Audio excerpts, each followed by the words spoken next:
Saludos, muy buenos días, disculpas, arrancamos tarde, señores, los contratiempos, los entaponamientos. Hay una situación para las personas que viven en Santo Domingo Este bastante compleja en estos momentos. Hay unas reparaciones que se están haciendo en uno de los puentes, el puente Juan Bosch. No. Eso, el puente Duarte, ¿verdad? El puente Duarte, que es el que está ahí paralelo, exactamente. El puente Duarte está siendo remodelado, que son trabajos, sí es un caos, son trabajos que sí, que sabemos que hay que hacer, pero mire, mi hermano, nos complica la vida a los que tenemos que atravesar la ciudad a través de ese puente. Y bueno, ya con la sabida situación de que de hecho de manera normal y natural siempre hay algunos entaponamientos ahí próximo al túnel de las Américas, y tiene que ver con todo ese crecimiento enorme del municipio Santo Domingo Este. Entonces a veces, mucho más allá de las planificaciones, pues nada, tenemos que precisamente estar y cogerlo moderado, sobre todo, y es uno de los puntos que me gustaría tratar ahora que estoy en ausencia de mi compañero aquí de mesa, Fernando, que también parece que se ha visto afectado por situaciones similares.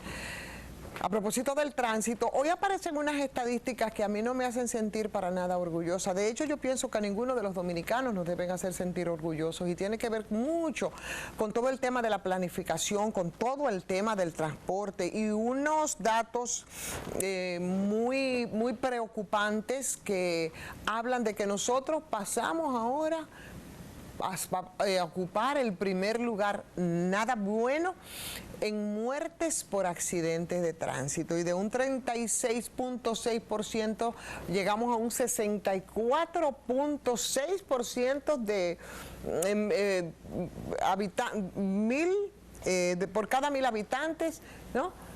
Que es un aumento extraordinario de muertes por accidentes de tránsito.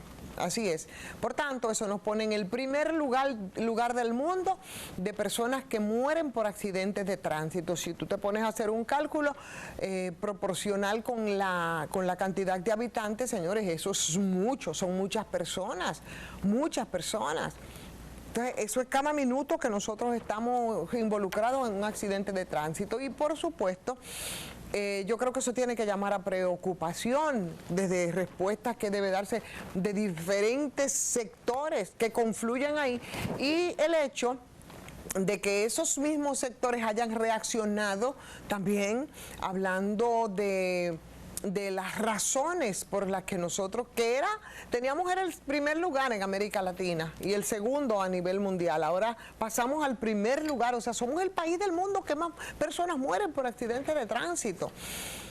E inmediatamente veíamos unas reacciones del Colegio Médico Dominicano, el señor Senencaba, que hablaba, bueno, yo me imagino que habla a partir de su experiencia y de lo que es parte de su cotidianidad, que son los hospitales.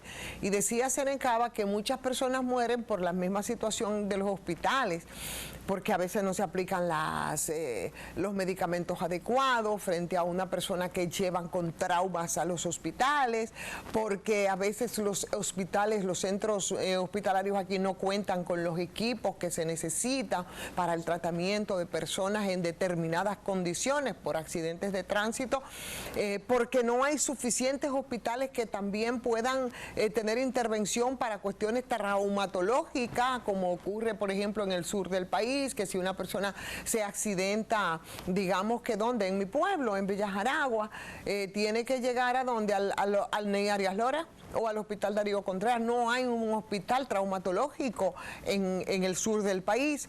Y bueno, a partir de ahí entonces hacen sus valoraciones, pero hay otros elementos que también salen a relucir, y es el involucramiento en cada uno de estos accidentes de tránsito de una motocicleta, que eso es un capítulo aparte.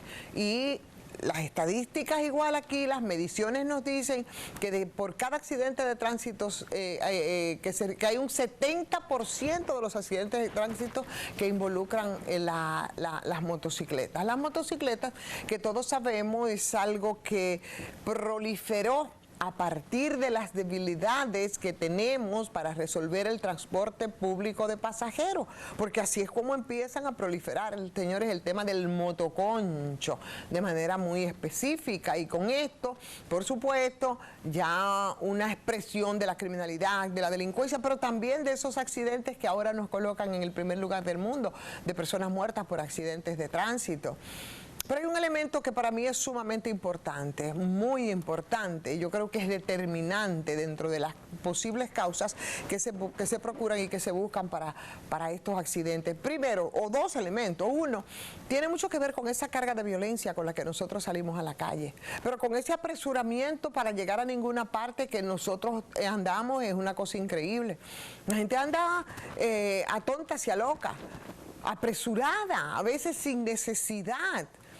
Y entonces en esos apresuramientos, sobre todo cuando nos desplazamos por las grandes autopistas o avenidas, vienen los accidentes que ahí juegan un papel importantísimo. Ciertamente las motocicletas, que a lo que se agrega también esos zigzagueos e irresponsabilidad y tránsito por lugares que están vedados para el tránsito de motocicletas o de vehículos pesados. Y todo eso confluye, señores, en un tema de educación. En un tema de educación, así es. Nosotros somos incapaces de ceder el paso. Nosotros somos incapaces de perder un segundo por permitir que el otro, cumpliendo a veces con el rigor que implican las señales de tránsito adecuadas para tú moverte de manera adecuada, bueno, no cedemos, en absoluto no cedemos. Y entonces andamos como que estamos en una competencia y con un apresuramiento y como competir con el otro a cuál es más indecente o a cuál maneja más inadecuadamente. Todas esas razones yo creo que son importantes al momento de valorar por qué nosotros en este país, señores, ahora ya ocupamos un primer lugar a nivel mundial de muertes por accidentes de tránsito. Yo creo que aquí salvo no sé qué es lo que ocupa, cuál es la enfermedad, la patología por la que más personas mueren en el país, los accidentes de tránsito, vaya, llevan un buen averaje.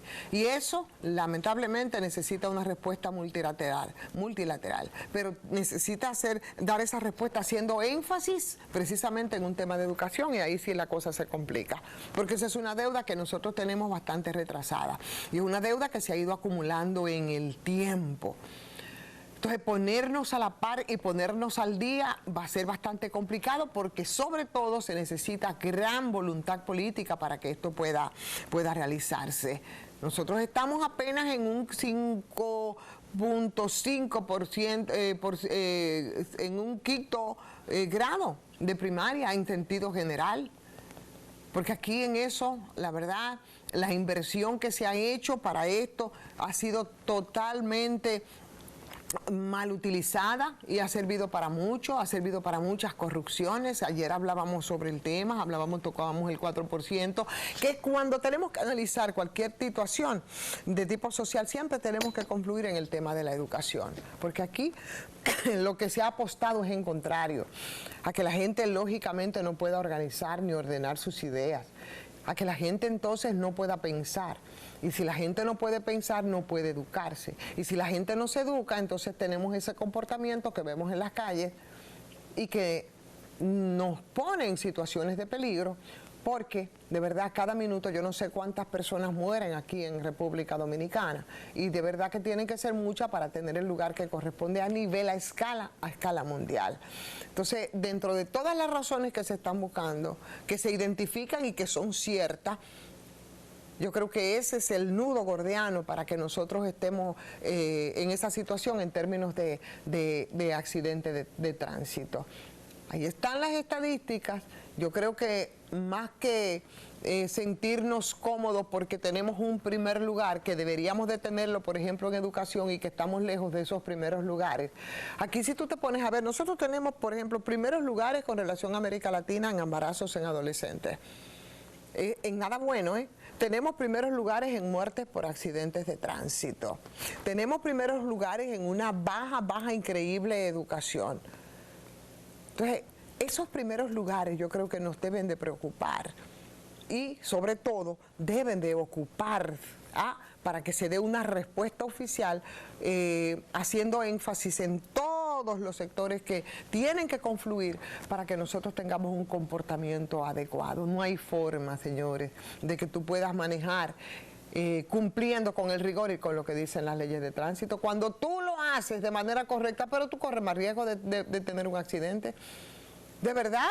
Tú tienes que meterte entonces en medio del caos y en medio de la locura. Y esa locura y ese caos, ya ustedes están viendo cuáles son los resultados. Un problema de salud pública, un problema de carga también, porque a veces cuando se sobrevive ya las personas inutilizadas, poco productivas, y eso también es una carga para el Estado y es una carga para todos. O sea que es un problema realmente serio, además de todo el estrés, de toda esa agitación, de toda esa violencia que se expresa aquí cuando tú sales a las calles a manejar, y parecería como que de eso nos sentimos orgullosos. Y no debe ser así. Yo creo que no tenemos nada, absolutamente nada de que enorgullecernos, señores, respecto a unas estadísticas que son criminales, son preocupantes y debe ser necesariamente erradicada lo más rápido posible, pero complicado por demás, muy complicado, porque nosotros no tenemos, el tema de educación está involucrado, pero también de servicios de salud y de respuesta a la ciudadanía, que debe dársele con un ordenamiento adecuado también del transporte público de pasajeros. La matrícula de vehículos aquí es extraordinariamente grande, porque la gente no tiene un transporte al que echar mano, como ocurre en las grandes ciudades, que tú dejas tu vehículo parqueado y tú puedes abordar entonces un transporte colectivo. Aquí eso no es posible, porque a tantos años y a tanto esfuerzo que se ha tragado la corrupción administrativa de muchos gobiernos, de todos los gobiernos, que todos vienen con una propuesta debajo del brazo, todos, termina siempre en denuncias de corrupción que involucra a entidades estatales, que involucra al Estado, que involucra antes a sindicatos de transporte que ya no existen, porque ahora lo que son empresas de transporte, y por supuesto a esos empresarios tradicionales también del transporte. O sea que siempre terminan salpicados. Entonces todos los 1001 intentos en ese vía crucis por adecentar el transporte público de pasajeros terminan en denuncias de corrupción administrativa, lamentablemente, que salpican no solamente a la corrupción estatal. Ahí también van y bailan bastante bien empresarios del transporte, que antes eran los mentados sindicalistas y que precisamente apostando a ese caos, bueno, pues entonces se convirtieron en empresarios del transporte. Es lamentable, pero tendrá que buscarse necesariamente una solución. Vamos a hacer una pausa, señores, porque hay cuántos problemas con los apagones, pero cuántos riesgos que nosotros corremos en medio de todo esto, con esas altísimas tarifas que tenemos que pagar por unos apagones. Venimos de una vez. Aquí estamos, ya regresamos y... Ay. La verdad que la situación de los apagones es una cosa que mantiene a todo el mundo vuelto loco y sin idea. Mira, el tema de la tarifa, por ejemplo, hoy veíamos una información que publicaba el periódico El Día, que hablaba de que la tarifa eléctrica ha subido un 48% a los usuarios, más del 80% de los usuarios, más del 80% de los servicios residenciales, que son los servicios que van de 0 hasta 200 horas, han experimentado tarifas eléctricas hasta de un 48%, que corresponde a lo que ya nos han dicho, de que el desmonte gradual con el tema de los subsidios, el subsidio eléctrico, que concluiría entonces hasta el 2026, imagínense ustedes, de acuerdo a lo que se acordó, que ahora se pone de moda en el pacto eléctrico, y todos esos montos que varían, que no se mantienen, dependiendo de las distribuidoras a las que pertenezca el cliente, dependiendo del consumo que pueda tener diariamente. En el caso de este, por ejemplo, que es la peor de todas las distribuidoras, el costo del kilovatio hora es de 6.3 pesos, y Edesur son 6.59, en tanto que de Norte son 6.51, según detalla una resolución del organismo supervisor, que es la Superintendencia de Electricidad, en el pliego de tarifario de la sede. Es un ejemplo del impacto de esos incrementos. Por ejemplo, en el caso de Edesur, el que consume 200 kilos en el mes, ¿no? Bueno, y eso es la medición que se hace desde el año de octubre, en octubre pasado, en ese ejercicio que hacía hoy el periódico El Día, que me parece que es muy ilustrativo para nosotros un poco poder hacer las mediciones. Previo al aumentado ajuste tarifario, pagaba, ¿cuánto? Por 200 megas podía pagar 4.044, o sea, 4.44, y eso era aproximadamente cerca de 900 pesos, para ser preciso, dentro de las mediciones que ellos hacen, 888 pesos, pero en la actualidad, esa persona que pagaba 900 pesos para redondear, ahora resulta que te está pagando casi 1.500 pesos para un aumento de un 430. Esto es lo que está ocurriendo. No es de que hay el aumento de un 9%, que fue lo que correspondía ahora, por ejemplo, al mes de julio. En el caso de un cliente que consume 700 kilos por mes, experimenta entonces una subida de 1.873, o sea, un 39.39% en relación al mes de octubre. Nosotros hemos explicado, porque nos lo ha explicado nuestro contertulio de siempre, Bernardo Castellano, que dentro de esos ajustes para el desmonte que se ha estado haciendo, hay un asunto que no tiene ni pie ni cabeza, por lo menos para nosotros es poco entendible, porque como hacemos la comparación aquí con los que consumen los 200 kilos por mes, si el aumento que se produce está muy, pero que muy por encima, por ejemplo, de quienes te pueden consumir 700 kilos, que no son las casas, las residencias, los que menos consumen, y por supuesto los que son de menos ingresos.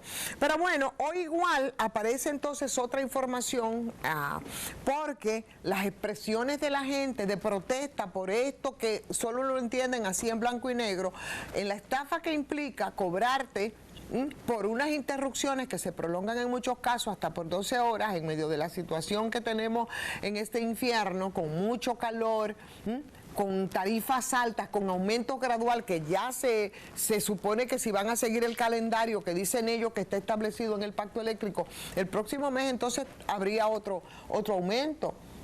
Habría otro aumento ya sobre el aumento que nosotros tenemos. Entonces, ¿qué dice hoy el ministro de Energía y Minas? Bueno, ha anunciado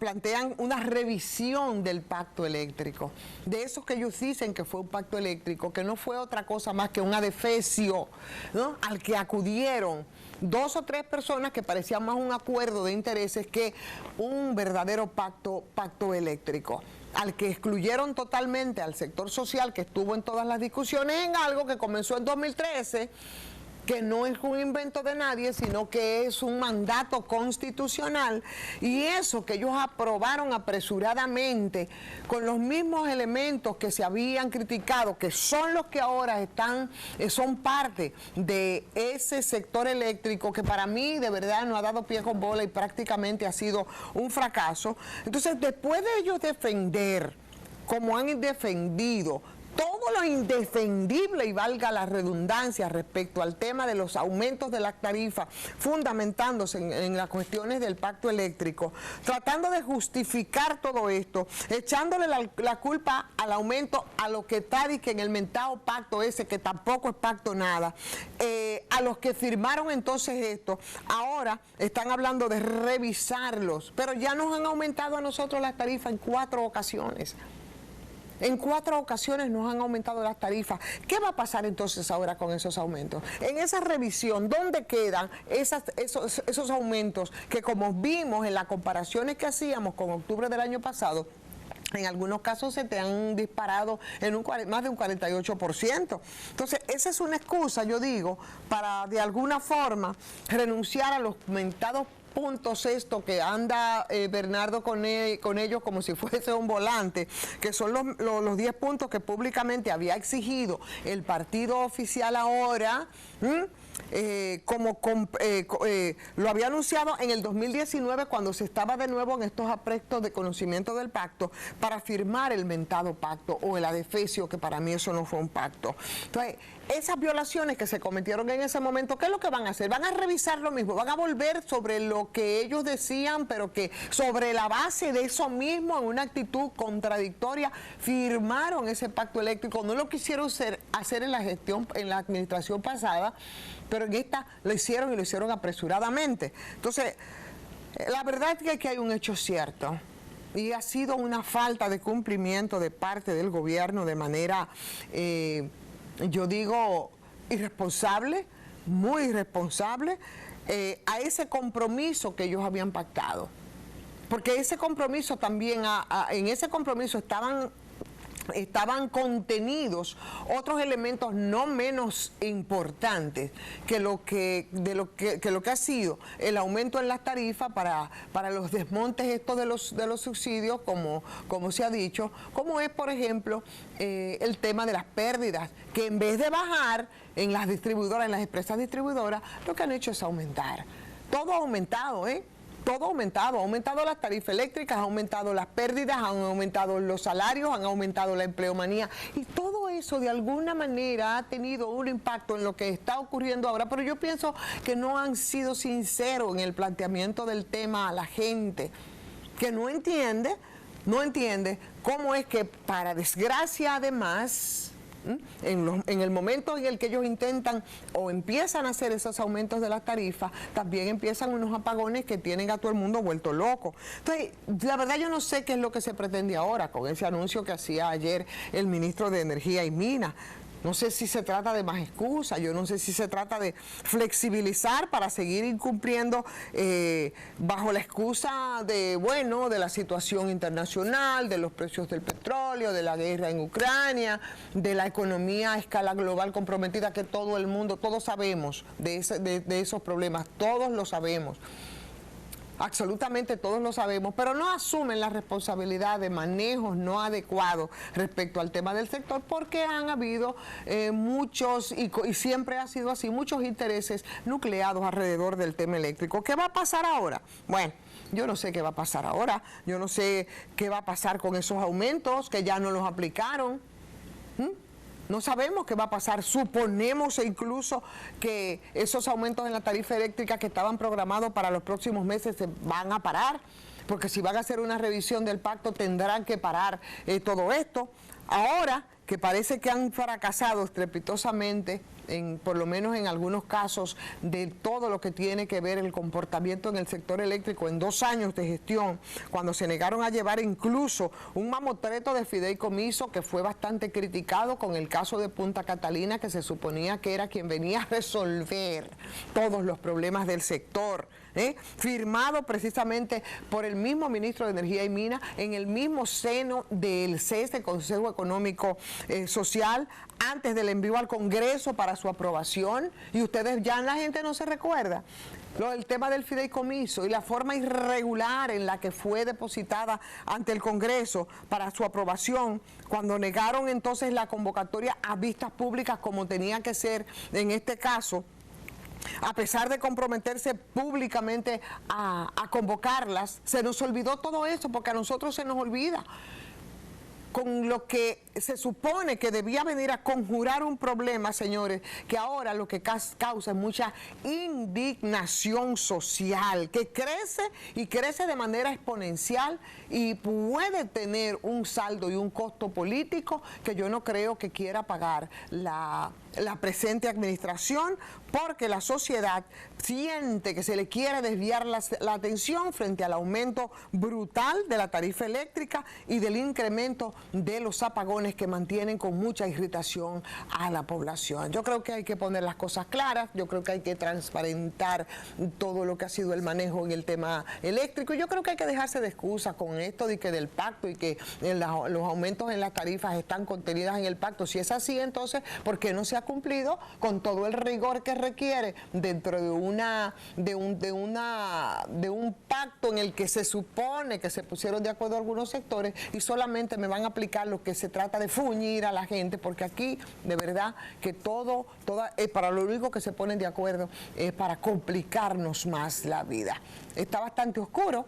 Está que electrocuta el tema eléctrico, mientras tanto los apagones siguen, las tarifas tienen a la gente con el grito al cielo, Protecon está desbordado, dice que más de 10.000 usuarios, más de 10.000 personas han acudido a poner sus denuncias estas que no siempre tienen respuesta, y mucho más ahora en momentos que han sido desbordados por los aumentos que se han estado produciendo. Y ¿saben qué? Yo quiero decirles una cosa, y no es a modo de advertencia, pero que hay que tomar en cuenta. Ahora son las denuncias a Protecon, pero después eso puede pasar a la calle con la confrontación. Y aquí está claro, y lo tenemos de mucha experiencia, que es irritante y que la gente de verdad reacciona, y reacciona muy mal respecto al tema de los apagones. Y si a eso tenemos el aditamento de tarifas caras, y si ahora lo que nos van a decir es que nos vamos a sentar en una mesa en el CES, mientras ya nos plantaron 4 aumentos de tarifa, explíquenme ustedes qué es lo que le espera a este país. Mientras tanto, nosotros queremos agradecer que nos acompañaran en este ejercicio, Solita, que nos dejaron en el día de hoy.